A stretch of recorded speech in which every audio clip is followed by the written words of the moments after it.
So welcome everybody. I'm great to have that some of you could make on a Tuesday night, and sorry if there was a little confusion, but this week I did Dr. Barnard last night, so Connie agreed to come on today. And then next week I'll be in Leavenworth, so I can come on. I'll have my computer, but I won't be cooking or anything. So why not have Connie work with us next week too? So she'll be with us the next 2 weeks. So you want to take it away, Connie? Yeah. Were you going to show some cooking or no? I can show you what I cooked. Sure. We'd love it. But I mean, I wasn't gonna. But this is just a potato chard curry from the Potato Set Reset Broccoli Mom. And I love it because she's lived in India. So she starts out toasting the seeds. She toasts mustard seeds and cumin seeds. And then you start adding to it. And of course, coriander gets in there, not as a seed, just as the powder. And she uses raw potatoes, but I had some cooked potatoes I had to use, so I just threw those in, and a bunch of chard, and I have a bunch of onions that I had to harvest. They're actually big scallions in the yard, but I want to put tomatoes there, so I pulled them all out. You can see them here. Nice. So I chopped up a bunch of those for my onion, and yeah, that's what I'm going to eat for dinner tonight. How does she toast her seeds, in a dry pan or does she in a dry pan? Just wait till they start popping. Yeah. Yeah. Yeah. And it just smells so good. And yeah. Beautiful. Well, I am totally open and I have some info to share with you, but I'd love for someone to volunteer who has some issue or who has difficulty with cravings or difficulty with staying whole food, plant-based, any of that. Does that resonate with any of you? I don't have problems necessarily with cravings, but if I come across something like today, I was cleaning out the pantry as I was making stuff in the kitchen, and I came across, I must have hit them for some reason, in the far back corner, a container of chocolate covered dried cherries from Trader Joe's. Oh, okay. And I was having a little problem with that. And I thought, how am I going to get rid of these? And I thought, well, I could send a couple in Abigail's lunch tomorrow. What am I going to do? And I think ultimately I should just throw them out because she doesn't need them either. And I really shouldn't be having any chocolate. And then I thought, well, they might be good on the road trip because the chocolate's got a little caffeine, so it might keep me up when I'm driving 12 hours. All these things went through my mind. So that can become difficult. And Dr. Lyle said something recently. I don't remember which lecture it was, but it was something to the effect that there's some things that are beyond our ability when tempted to control. I think we can, but they just become, it's more than I guess we're supposed to be able to walk away from, something like that. So that, and then besides that, I wanted to mention to you, I want to join your group, but you're on Saturday, I also have Chef AJ right now for like the next, not this Saturday, but 4 Saturdays after that. It's like a coaching thing that she's doing. So after that, when that's complete, then I'll join in with you. I just haven't been able to because I'm overcommitted. Yeah. Well, what you're describing is so beautiful. Let's unravel it a bit. So what I wanted to share with all of you is that our moment-to-moment experience in life comes from our thinking. Our thinking creates our moment-to-moment experience. Now be with that a minute because I want to ask you what you hear in it.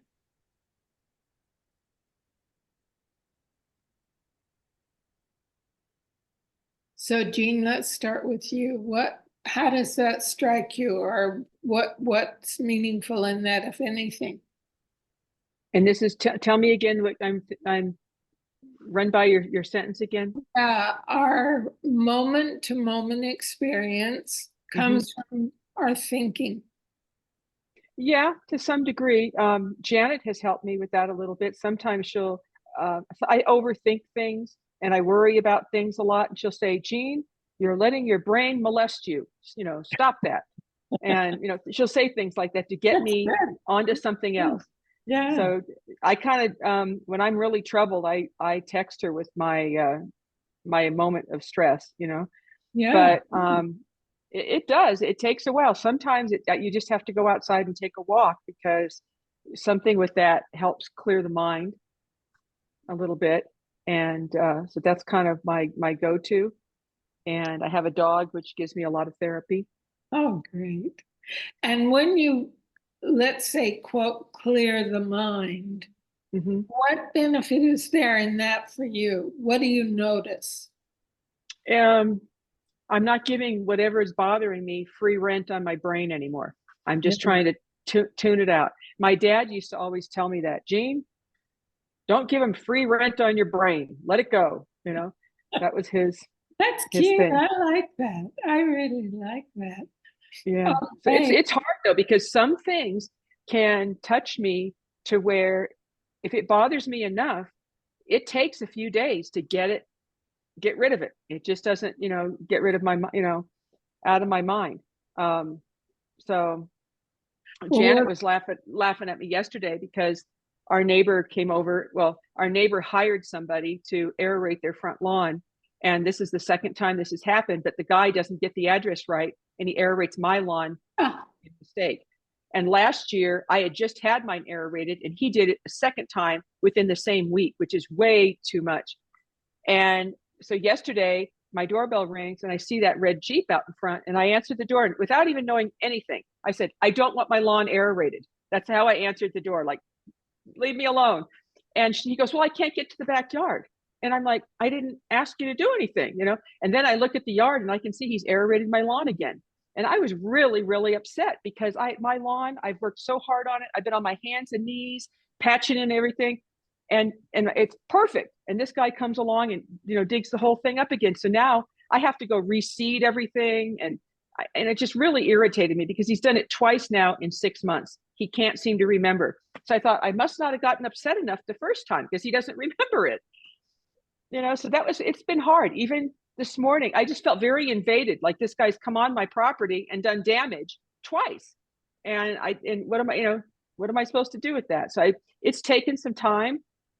This morning, I decided to text my neighbor and ask if she could please not hire this guy again, because he clearly cannot figure out where he's supposed to do the work, because he's not just done it once, but twice within a short period of time. And I said, I worry he's going to come back and do it again. And I work really hard on my lawn, and I just don't appreciate that. So that I had to just leave it at that.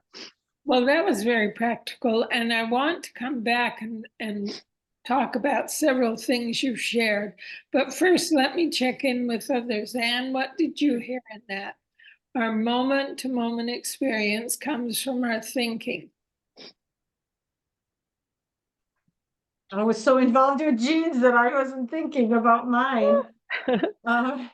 Yeah, I was trying to solve her thing, trying with her. I was trying to help her solve it, thinking, well, shouldn't he replant it for you? I mean, he can't. It's kind of like, how do you can't undo that. He's put holes all over my lawn. So now I have to just kind of let it. I'm going to mow the lawn and let it break up again. And we're going to get rain on Thursday, so I'll put seeds down again to try to make up for that. But my front lawn has been aerated 3 times in 6 months, which is way too much. Well, I guess what I'm getting from it is that there's quite often times that we get upset about something that if we could step back a minute and, like you were saying before, be still with it a little minute, right?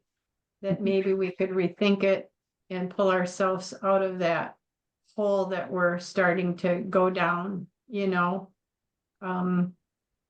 hard to do in the moment, but I do believe in journaling. I think sometimes when you write things down, then you remember them and it helps you bring you back, another time. But yeah, I just think that sometimes we get ourselves upset too quickly and don't think about maybe how to turn it around, or a lot of times you can't really turn it around in the moment, but there might be a way to rethink it in another way. I think the thing that I keep thinking about with you, Connie, is that, you say to stay still, be still with it for a minute. And maybe that's something to work on, is to learning how to be still with things when you see it coming at you, because it really does come at you pretty quickly, like the doorbell, Yeah, true. Yeah. Yeah, that's interesting. And in what you say, the question comes up for me, where do feelings come from? If our moment-to-moment experience comes from our thinking, and then we have feelings about it, where do they come from? What would you say, Anne? I would say past experience usually is where I think a lot of my feelings are from past experience, Yeah, good answer. Yeah. Our feelings actually come from our thinking. So if I have a thought about my lawn being aerated again that I didn't ask for, and feeling comes up from that, if we add more thought to it, more feeling comes with that as well. So the thought is the generator, and the feelings fall out of our thinking, which is interesting to reflect on.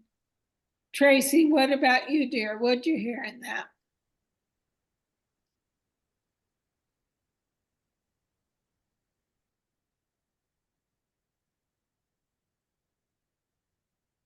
We lost her.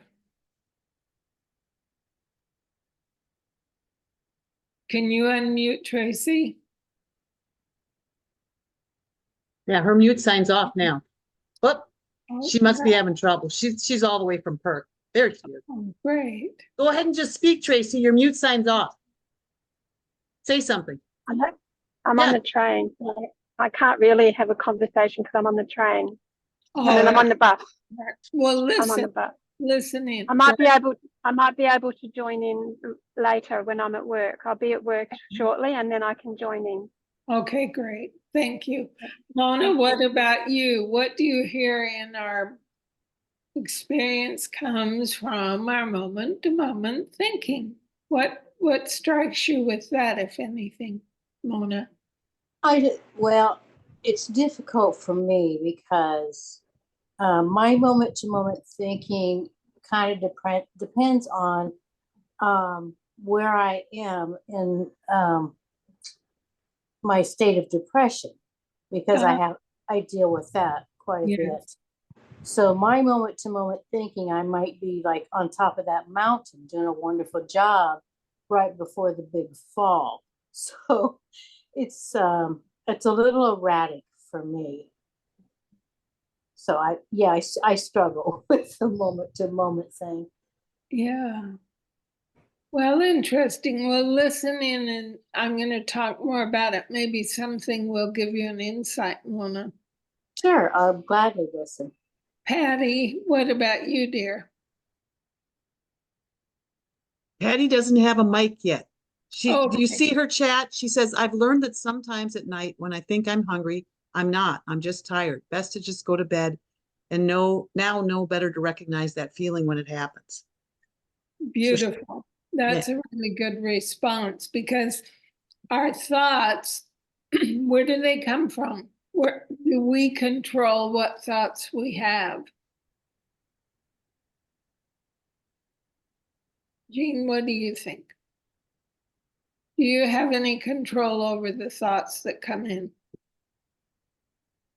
Yes and no. Sometimes we might, but sometimes it's hard to resist what you feel you shouldn't be thinking. And for me, just to kind of meditate or like give it a day, like it's kind of an old thing to do, but to just wait till tomorrow, think about it tomorrow, because it usually does look different the next day when you're not as worked up or not as upset. Just give it a day. And I know if I make an error or a poor judgment, sometimes, like Patty was saying, she's hungry at night.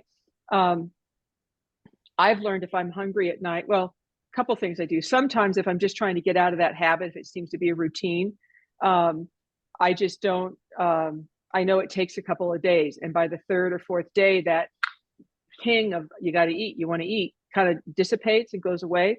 But other times, if I really do feel that I'm hungry, I'm following kind of what Janet used to do, which the medical median used to say is have an apple, just have an apple, you know, and let it go. And then you kind of might forget about it. But in terms of control of my thoughts, sometimes I do. And sometimes it just depends on the situation, on how upsetting or how, if it's really bad, I just try to wait till the next day as best I can. That's wise. Yeah, that's a good idea.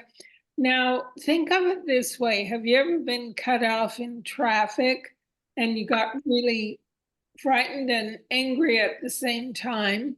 Mm-hmm. And then Yeah. have you had an experience when you were cut off in traffic and you were fine? You thought, oh, that guy's in a hurry. I'll back off. I'll give him some room. Have you Well, ever had that experience? I used to have a woman do my hair many years ago, and Yeah. we chat when she did my hair, and she shared with something with me. I think she said it more than one time in conversation, and it's kind of stuck with me. And it could be just traffic, or it could be somebody who's just rude to you or anything. And she said, you know, we never know what was going on in their life today. We don't know what's going on with them. So maybe they've had something, maybe this isn't normal for them, and they're just having a really bad day. And, you know, to just something that helped put things into perspective for me. Yesterday, before I went to Costco, this thing happened with the yard, and I was really upset. I was kind of like, and anyway, when I get to Costco, I go for like 3 things, and it seems for some reason these are normal things they carry. They don't have it. They don't have it. And I'm thinking, what is this just going to be my day, right? Well, as I'm walking down the aisle, I look up and I see the water that I want way up on the ceiling. So I asked the guy, can I get some of that water? And so he does, but he goes, it's going to take a minute. I'm leaving in 15 minutes. So I just stood there and waited for it. But he said, it's been a day, something like that. And I thought, okay, it's not just me then. It's, you know, because at Costco, they're having a hard time with something too. So it helped me just kind of go, you know what, it's everybody. It's not just, you know, it's not like the world's out for me. So that helped calm me. But Deanna told me the hair salon, just, you don't know what's going on in their life, to try not to, you know, get so upset and react to it is what I try to remind myself to do. Well, she shared something wise with you, I think. Okay, yeah. So let's go back to aerating the lawn, because you had a question in that. So you look out the window and there's the guy again aerating the lawn. And thought comes in. What was the thought that came in? Do you know? Well, when I first saw him, I didn't realize he did my lawn. I thought maybe he was soliciting, like, do you want to have your lawn done? I've never thought that somebody would do that again, that he would make the same. It just never crossed my mind. And that's where now I have a little bit of fear, because I never know if this guy's just going to show up and do this to my lawn. And I felt kind of invaded, you know, that like, you've come onto my property and done this. It's not like you're knocking at the door first. Yeah. And since it's happened twice, I have a little bit of anxiety or a little fear that if I go treat my lawn, because last year I had already done it and he didn't realize it had just been aerated. And he, oh yeah, sorry about that. I just wasn't looking, is his response. So when I saw the van, I immediately, without even really giving it much, I just went, that's the aerator. And I just answered the door and said, I don't want any aeration. Okay, but he had already done it. So it was kind of, it was all kind of my realization of what he had done came after the fact that I, you know, identified who he was. Well, I love that you were very firm with what you didn't want. That was great. And what I want to play in with you is how to just let that go so quickly. So you had some thought, some feeling came up that created a situation, let's say. Now, the way we build it is to think more about it, or to give more thought to the feelings that come up. The way we calm it immediately is just let the thought go, let it move on by, like I said last time, like clouds in the sky. Let whatever thinking is there just move. Don't hold on to it in any way. Don't give it anything. Now there's another beautiful thing. When you set the snow globe down, instead of shaking it up so the snow clouds everything, when you just set it down by letting the thought go, then you immediately connect with your own inner wisdom. And from that calm place, your wisdom may point you to do something. It may nudge you in a certain direction. Follow that, because it's a wonderful way to authenticate that your wisdom is always there if we just relax and settle the mind. And prove to yourself how powerful it is. Prove to yourself just by following it how powerful it is. So let's say you see the van again. It's right out there. And you have the thought, oh my God, they're coming to do something more to my life. That's very normal. We don't create our thinking. It just comes.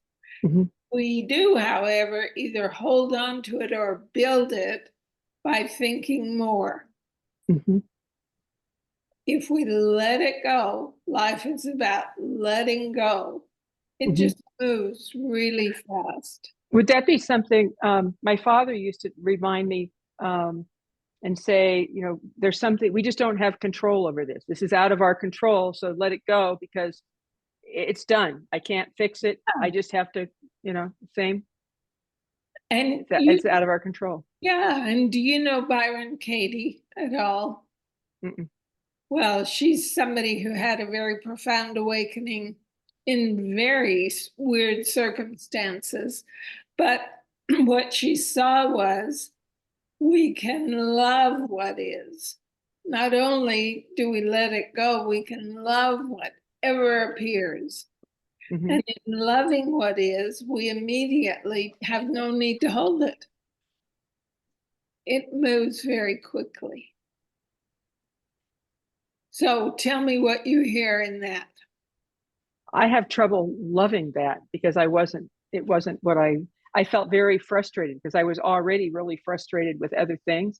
And that was just like, you know, the icing on the cake. It was like, I was already very short on time. I didn't have time for that to have occurred yesterday.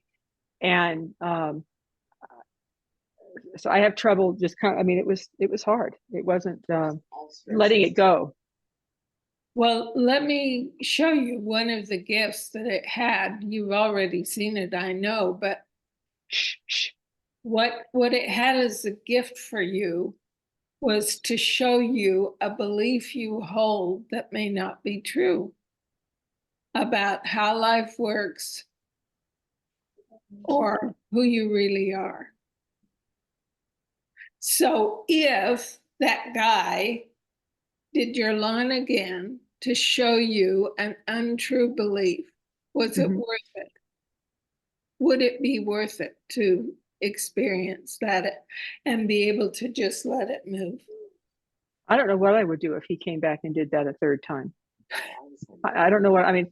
I can understand. I don't know. I feel like, you know, get off my property, you know? Yeah. I don't know. Well, be with it a minute. Be with the idea of just letting it go and even feeling love for it arising, that it serves some purpose, even if we don't see what it is. Okay. And I want to ask Janet what she's hearing. The only thing that comes up is, I think when people first hear this, they say, but I can't let it go. I can't let it go. And one thing that I learned to do is say, oh, I'm having a thought. And I think that's where you were saying or asking Jean, what is the thought that you had? And she kind of sidestepped it because there's an actual thinking process that's going on that's generating the emotion and, you know, backing me up and yeah. And but again, like I was telling Jeannie, you know, it just makes her suffer. He doesn't know what she's going through, you know. It just causes such stress in her body and racks and ruins to her body. And so that's the value of learning this way to live is like what Byron Katie says, you know, she takes that thought and she turns it around and upside down and this way and that way. I mean, maybe the most wonderful thing happened, that he aerated your lawn. You don't know, but from your past and from your conditioning, you think you know. And it just causes such stress in a person's body, and that's kind of the main thing that causes illness and disease. So that's the value of learning how to, if I can't let the thought go, begin to, what is the thought here? What is generating all this anger? You know, It's because I didn't know what to do, because it was the first time. I mean, I told him, don't do that, blah, blah. Everybody knew. And actually my next door neighbor, I didn't realize, I told her about this last year, but she never admitted that it was her aerator. See, again, you go off into a story rather than identifying what's the thought. He shouldn't have done it. He's wrong to do it, and I'm right. And you know, well, I just wonder, how do I prevent this from happening again? Because I feel like I that's in can't. the story. You're back in the story. You know that there's a core thing here going on that's running this whole thing. It's not anything you have to do. It's more seeing, realizing that there's conditioning, there's believed thinking going on in here that's running you. Connie, you take. I know, I love what you're saying. Everything you're saying is spot on. Yeah. So go back in time, Jeannie, and look at the first moment that they rang the doorbell. Was there a thought that arose then? No, other than, I mean, I thought maybe Amazon was delivering and they rang the doorbell. That's kind of, you know, it just didn't, I wasn't expecting anybody or anything. So what was the first thought you were aware of? That the doorbell rang Okay. when I saw him. And then what? When it occurred, I was just more shocked, you know, shocked. I think I opened this and shut it back up. Fuck this. I didn't need that. Say louder. I didn't say anything. No, someone else did. I don't know. But we're all muted. So, maybe there's people might at the be bottom who are not. Patty Yeah. and Tracy are not muted. Yeah. I can mute everybody, I think, here. So next time something occurs, doesn't matter what it is, what can you remember or just experience that might be new in a difficult situation? I don't know. Well, you can remember our moment-to-moment experience comes from thinking. Okay. Not from the circumstance. I know this may be difficult, but the circumstance itself is neutral. Circumstances are neutral. We put, like Janet was saying, meaning on them through what we think and the story we tell ourselves. Because that guy wasn't trying to harm you. He just wasn't very aware of what he was doing.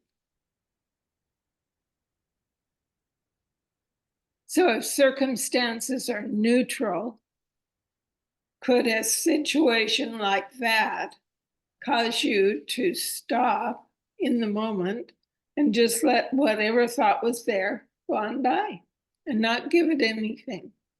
Okay. Let the emotion settle. Now, why is this important in having a healthy relationship with food? How could this impact your relating with food? Sorry, dog is barking at me. How could this impact your relationship With food? Yeah. Well, if you're in a calm state, you always make better choices. Good. Stop point. it. Yeah, good point. That's a very good. Yeah, excellent. You know.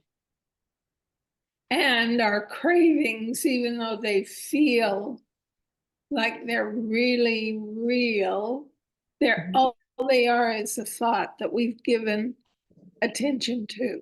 Stop it. Yeah. But I try to focus, like if I know I haven't gotten good sleep, by experience, I've learned that I tend to crave more sugar and things when I'm sleep deprived. And so I kind of wake up and I'm aware of that. And I kind of remember that. And so if I get a craving during the day, I'm going, you know what? I know I don't need that. It's just because I didn't get sleep. Let it go. Let it go. Like that I can do. Beautiful, beautiful example. Okay.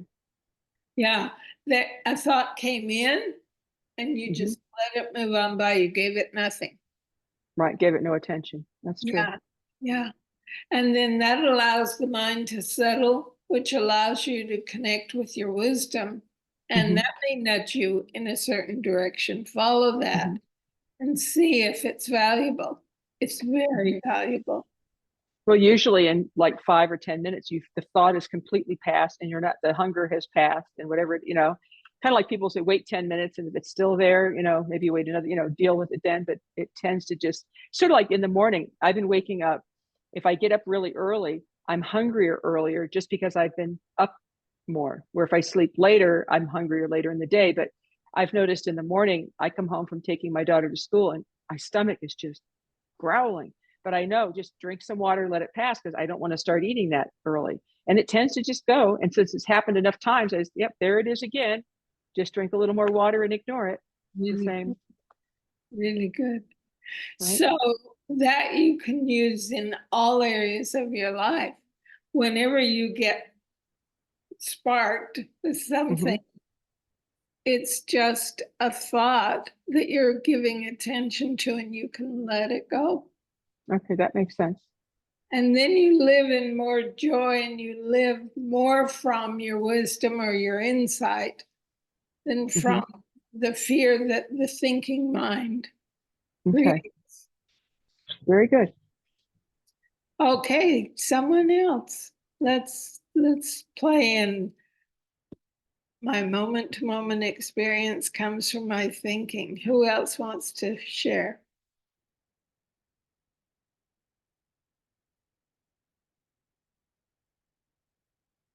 And what about you?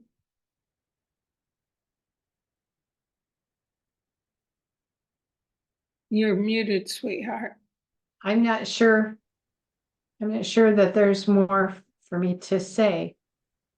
What about it? As far as, I guess I'm having trouble with my moment to moment thinking. So is there, this is just new wording for me. That's really what it is. It's a learning curve we're going through, some of us. As to how, I'm just not sure what you're really wanting me to think of. Yeah, I or want see. you to see, not think. You want me to see? I want you to see what's in your thinking, creating your experience. It's your moment to moment experience of life is created by your thought. I want you to sit in that and ask yourself, well, is that true or not? When I have a thought, does that create my reality? Oh, I think the only thing that I usually have is the maybe a notion of I can't, but I'm doing a lot better with that, thinking that, I remember, I'll give you this one. I remember my husband's grandfather used to say, "Oh man can't, never could do nothing."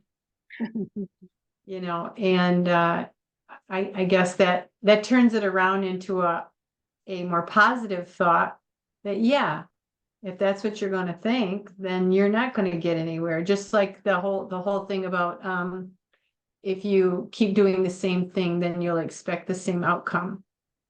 And so sometimes we just need to shake it up and try something, which is, I'm doing more of that. I'm feeling pretty good about that, actually, kind of stretching things out a little bit.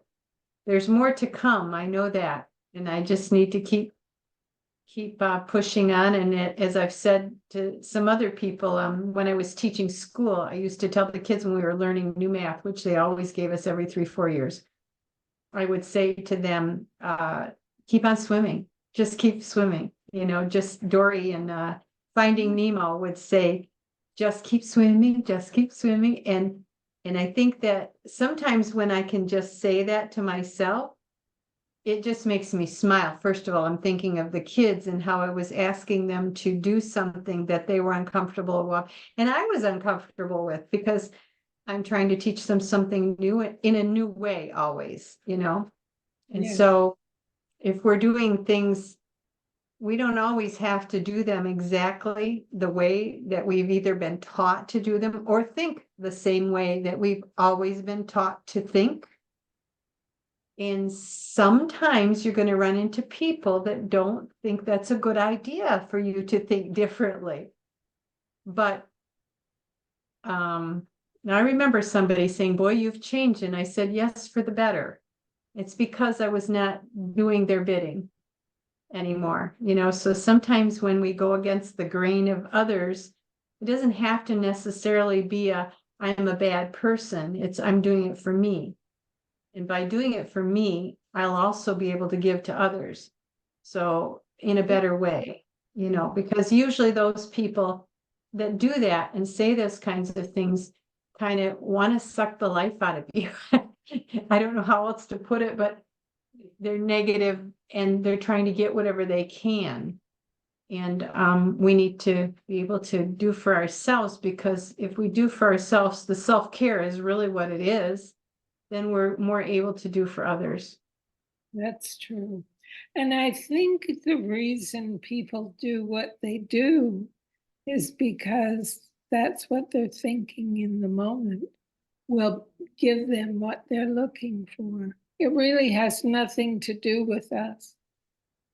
No, I know I'd have kids come to school. I think I've mentioned this before. Maybe, I don't know if you were here, but kids would come to school and they're just not themselves and they're not having a very good day. And you see what's going on. And if you look a little farther, you might know maybe that kid didn't eat today, or maybe somebody yelled at them today. And it was really horrible what was going on in their home. So you have to, instead of using your discipline as a teacher, who's in charge, you have to try to come to terms to start to know that person and try to help them, which is the same thing as going down the road and saying, well, somebody's going slow and you got somewhere to go. I just did this the other day and I'm like, okay, so they could have problems with their car. They could be just enjoying the sunshine today because we don't get it here in Michigan too often and we're just starting to get it. Or it could be they have something in the car that might topple over. There's a lot of things, to try to change that. So calm yourself down. You'll still get there. And how many minutes is it going to make? One, is it worth it? So, but that's what you have to do with kids too. It takes a little bit longer, but then when you think about kids, well, grown-up people are the same way in the stores. I know one of the things I try to do is make sure, just did this today too, is tell a person, look, I know you didn't do this.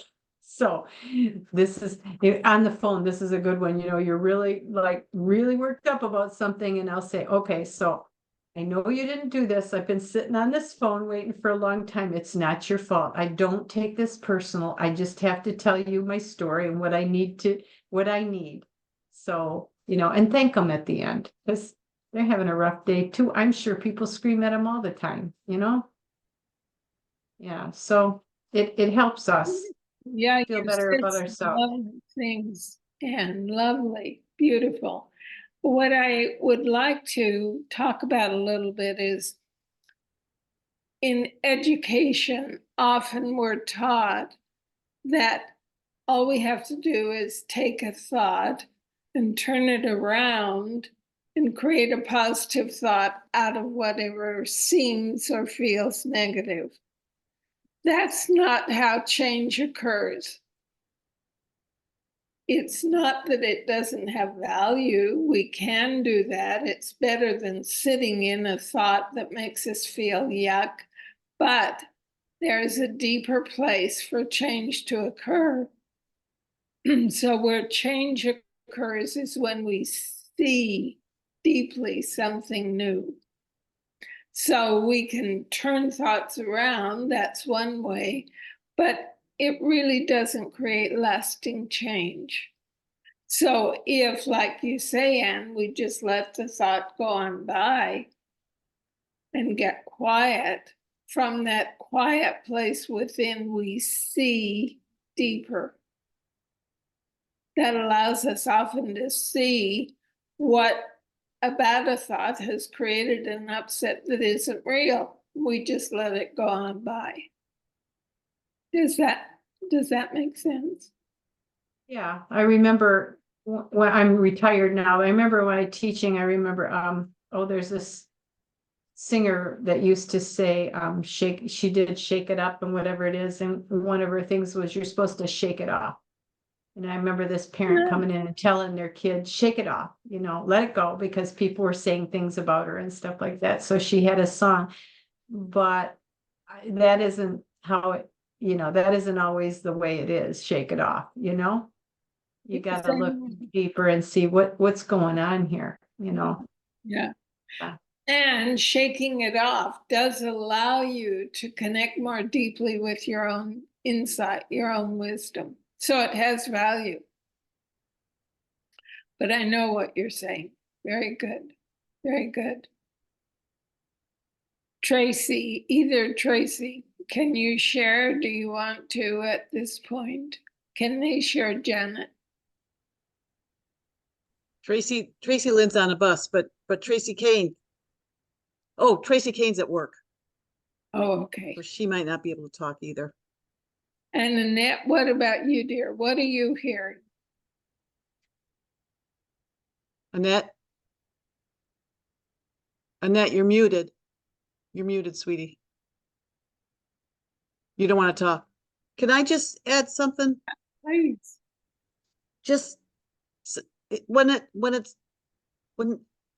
one thing that I use is when I get upset now, when I feel upset, it's a signal to me. It's a gauge that I'm believing, I'm investing in a belief, old thought. And it's not correct, because life doesn't want me to be upset, except for to see something. Yeah. And so if it creates an emotion where I can't think about the other person and how they've had a bad day and blah, blah, blah, it's really not important what's going on with the other person. What's important to me is I'm upset. And I've learned now, so many times I've learned that when I look at that, whatever thought that is, I noticed with Jean, everybody wanted to give her suggestions for fixing the external thing. But you could do that till the cows come home and you're just going to be mad in another 5 minutes on some other thing. But Sure. once I start to learn, sorry, Connie, once I start to learn that, I'm upset, some conditioning from my childhood or from somewhere is running the show, and it's not me, because, like you say, it's not about what's going on externally. It's what's going on in here. This is the thing that gets me in trouble time and time again, because it has these thoughts and I'm believing them and I'm proving them, and Right. but boy, if I can just even identify the thought, I don't even have to let it go. I mean, because that means I've got to do something and I'm too mad to do something. But if I can identify, I am so mad, and then whatever follows that, they shouldn't be doing that. That shouldn't have happened. That's going to screw up, that I don't know. I don't know for sure that that's what's going to happen. That's true. So I use it as a gauge. It's the greatest gift, just like my overeating. When I'm overeating, when I'm angry, when I'm upset, when I'm having a negative emotion, something's running that isn't my true self. Very good. That's beautifully said, Janet. Yeah, beautifully said. The way I talk about it is when we have a down feeling, that's our GPS pointing us to exactly what you say, that we're believing something that's untrue about ourselves or life. So if we just let it move, let the thought go on, and settle, we can see if there's anything more that life wants to point us toward. And there may be sub-truth in the situation, but there might be something even more true True. that is freeing. Because, you know, what do I want to be? Do I want to be right, or do I want to be free? Well, I want to be free. I want to be happy, joyous, and free. Being right really didn't get me anywhere. And and I think you have to get sick and tired of always wanting to be right, and self-righteous, and, you know, my way or the highway, and realize that there's more ways than my way, and there's lots of ways that are lots better. And like, just even getting to know Stephen, and, you know, he does things in his way. He's got his own conditioning, and I've learned so much from him. Once I stopped trying to make him see my way and began to learn his language and see his way, it's like, wow, it's opened up a whole nother world for me. That's beautiful. It's so true too. I had that same experience with my husband. For the longest time, I thought, well, eventually he'll get it. If he just sees the light, he'll change. Well, that was such a joke. And then when I let go of all of that and saw him for who he was. You got it. Yeah, I got it. It was so beautiful. It was such a gift to me. I know what you mean. I know it's the same thing. It's most times I should just substitute the you or him or her for me. It's me that needs to get it. It's me that needs to see. Yeah. Yeah. That's exactly right. Any questions or comments? I'd love to hear whatever's going on for you. And one other thing, I'm just so grateful that it is me, because I could do something about it. Where if it's the other person, I'm powerless. I can't do a darn thing. Sure. Very wise. Beautifully said, Janet. Beautifully. There's something that Janet reminded me of, is sometimes, let's say my husband reacts in ways that I think is just part of how he was raised and what he's used to and how he was brought up. To him, that's normal. And he can be very defensive, and he can raise his voice a lot. And then I noticed that it's kind of addicting, because if he yells at you, you kind of react back. But I've learned, partially from my dad's suggestion and my son also, is if you don't react, if let's say somebody's yelling at you, but you just stay in a really calm voice, you don't really react back. After a little bit, they're going to be like, you know, because I'm not responding to it. I'm just I'm there, but I'm not right back at them. And that's been helpful. And other times, what have you learned from that? That's that I don't have to get into that tornado or that ball of fire. I can just stay in my own place. And my son says he hasn't done this for a year or so, but I remember it. If my husband would say something that wasn't really appropriate or wrong, or he disagreed with it, he wouldn't argue with him. He would just say, well, that's not very nice. That's all he would say. And he just, so kind of let my husband think about that and figure it out on his own. But that's not very nice to just say. And I remember that, you know, and I guess if you do it enough times, you're kind of like, he keeps saying that, you know, you remember it. And so it kind of, I don't know, what Janet said kind of made me trigger that back in my mind, to just be like, that's not very nice. Yeah. Well, and when you stay in that settled place and you don't react, it changes. There's nothing for them to push against, the other person to push against anything in you. And it really changes the relationship. I've found that in my experience. Yeah. Anyone else have some? Yeah, go ahead. I've just got 5 minutes before I go into work, so I have a couple of minutes, but it's very interesting, Connie, and especially it's interesting to listen back, because when everybody's talking, you start thinking your own thoughts, and then when you listen back, you hear more. So it's really good. But and so what I'm getting from these sessions is that I do definitely in the evenings I can with the eating after dinner, and even after the first week that we talked to you, I could, as I went to the fridge or as I went to the cupboard, I heard you say, Connie, now are you actually hungry? And yeah, so it's very interesting. But with what we're talking about today, because I have my 2 adult children living at home and my adult daughter who's a beautiful person, but she's very messy, and that's the exact opposite to me. And I really struggle with, I have to try not to say anything, because to say something, it straight away changes the mood between us. So I have to be very careful, and it's hard, but she's really noticing. So sometimes I'll just start tidying up, because that really helps where I'm at. And she'll say, oh, Mum, I was going to do that. And I said, yeah, well, I sort of left it a day. I wasn't sure when you were going to do it, but it's working, but it's hard. But now I'm going to try very hard to stand back and not, or to just try to be in a calm place and not get my back up if something's not how I want it, because like Janet said, your way's not always the best way. And sometimes you're missing this beautiful time with your kids. You know, in a couple of years, she might be gone and I'll be wishing she was back, because, yeah, but it's very hard when you might like a nice kitchen that's clean and tidy, but it's got food and stuff everywhere. So it's just, yeah. Well, if you will, when you feel disturbed by it, if you will immediately just let the thinking move on by, settle, just relax. Yeah. You may get from your own wisdom something to share with her that may be helpful in the circumstance. But if it comes from here, it's usually charged. If it comes from here, it's wise. And people hear you. Yeah, thanks, Connie. Yeah. Sure.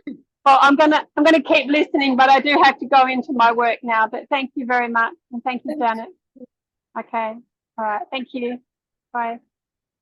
Bye-bye. I'm in the same place as Tracy Lynn, because I have a teenage son who's going to come home from college over the summer, and in my humble opinion, he's a slob. He knows how to be clean, but he's lazy, and he doesn't want to do it unless you really put your foot down. And I'm okay with it as long as he doesn't damage my home, because we are living in a fairly new home and I don't want his neglect to cause damage. But it takes everything within me to just stay calm and try to, because he's getting older and he's not going to be home. And next year he's got an apartment where he's not going to be like in a dorm. So I don't know, maybe he won't come home because he's going to want, he's got this other alternative. So I have to just finesse it as best I can, with, because I really enjoy having him here. He's just wonderful. So just look at count my blessings and focus on the positive. Yeah, and get still, get quiet, let the thinking mind relax, and you too may see something very important to share with him. It comes from your wisdom, and he'll hear that. When there isn't blame or make wrong in what we share, people can hear us. But let it come from deeper within you. That's when you know you have something to share that may be of value for both of you. Okay. Janet. Did you think I rose my hand? I was just grabbing my computer. Oh, okay. I'll give you the 2 minute. We got 2 minutes. Okay. Anyone? I will say the terms that it's good to listen to what how you're expressing something. Like the judgment is already in there when I'm calling somebody, like lazy or a slob. Already my conditioned mind is making him wrong and me right. And I think, Connie, that's what you're talking about. If you try to talk to him out of that mental decision making or judgment, he'll pick it up, he'll hear it, and then he'll get defensive. But if you can get beyond that and maybe even question that a little bit, well, that's why I like things like this, to where we think the way we do because of our own upbringing, and it's not necessarily accurate. Yes, true. So to be curious and to be willing to explore this. I mean, that's the only thing that I can say is it's certainly opened up my life. And I've noticed that because of learning how to explore this, I've become so much less bound by my judgmental mind. My mind still judges, and it's still, that looks lazy to me, but then I question it now. I question everything. It's like, what makes you say that's lazy? Or, like I was telling you earlier today, Jean, am I not taking care of myself? Am I working so hard that everybody else to me looks like a lazy bum? And how about I put some of that energy into sitting down and talking with them and spending time with them, or spending more time with me, or doing a little bit less, or asking for help, or there's just so many other things I could be doing rather than steaming in my own judgmental monkey mind. Yeah, and Jeannie, when you relax while you're with him, like Janet's pointing to, and you let your mind settle, you will begin to see him differently. You'll begin to see what's really there. And you'll know from that quiet within how to respond. If and when there's something to say, you will know.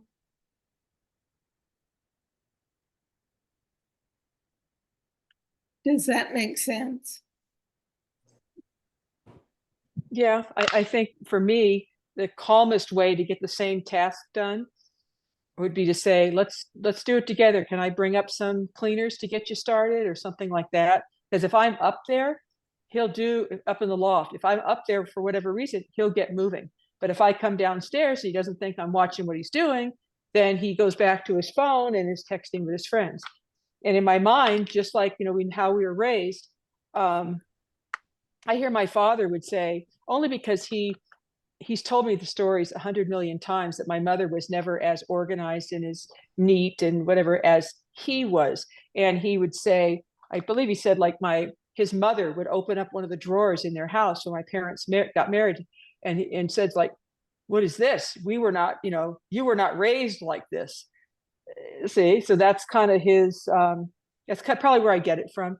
And I'm a little more conscientious than, some people are a little more hyper conscientious about everything. And that again would play into my reaction on the lawn, even because it's really something I've worked on. So how could you do that to it, but it's how we're raised, and having to detach from it is really what you have to do. And just, it's more important to focus on staying calm and within. And I think something I need to start doing, I used to, in the end of the day, because I used to run a lot, I used to sit down and stretch, and I'd put my headphones on and I'd listen to a ritual podcast or something. And I just kind of decompressed for a while and foam rolled and stretched. And then I went to bed. And to just have that time to just reflect and just be quiet would do me some good. Aaron and Andy are not in your life by mistake. Say that again. Aaron and Andy are not in Jean's life by mistake. No. They're a gift. Yeah. And they're going to keep doing what they do, and it's going to affect you the way it affects you until you see what it is that you want to see. Yeah. And they need to keep doing what they're doing, just exactly the way they're doing. Aaron's a lot of help. He could be a pain, but he's also a lot of help, because he fills in where Andy doesn't. Like when Aaron's home, it's like, remember I told you we went shopping for furniture together. I went shopping with my son, not with my husband. But again, that's your opinion. Andy is the greatest gift that you have. Andy and your mama. Well, thanks everyone. I loved what you shared, and we'll do more next